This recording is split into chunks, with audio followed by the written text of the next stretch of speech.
আসসালামু আলাইকুম গাইস। এইটো পেশেন্ট 1 বছৰ আগত আমি অৰ্থোডন্টিক ট্ৰিটমেণ্ট ষ্টাৰ্ট কৰিছিলোঁ। তাৰ দাঁতৰ কণ্ডিশ্যন এইটো আছিল আগত, য'ত তাৰ লেটাৰেল ইনচাইজাৰটো এইটো বেকা হৈ আছিলে। এতিয়া মিজিঅ'ডেন্স বুলি কয়, মাজত এটা দাঁত থাকে কেতিয়াবা। এইটো দাঁত আমি উঠাইছোঁ, এইটো দাঁত ইয়াতে আনিছোঁ আৰু এইটো দাঁত ইয়াতে আনিছোঁ। এইটো লুক পেশেণ্টৰ এতিয়া এইটো একদম ভিতৰত আছিল, আকৰা এইফালে আছিলে, ইয়াৰ পৰা টানি ইয়াতে আনিছোঁ।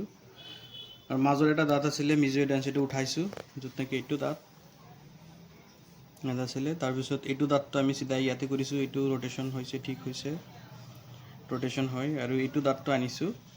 অলপ কষ্ট হৈছে, পেচেণ্টে কষ্ট কৰিছে।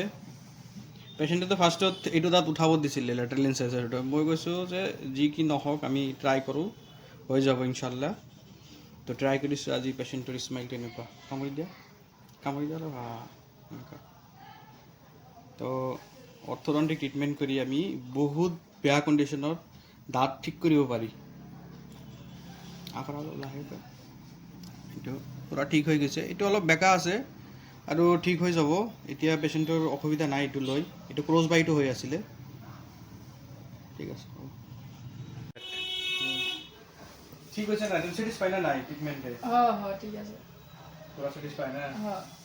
ঠিক আছে, এইটো চেটিছফাই হ'ব, নিজৰো ভালো লাগে। মানে যদি পেচেণ্টটো চেটিছফাই হয়, নিজৰো ভাল লাগে। মোৰ চেনেলখন ছাবস্ক্ৰাইব কৰিব আৰু ফেচবুক পেজখন ফ'ল' কৰিব। এনেকুৱা ভিডিঅ' মই সদায় দি থাকিম। ভাল লাগিলে শ্বেয়াৰ কৰিব।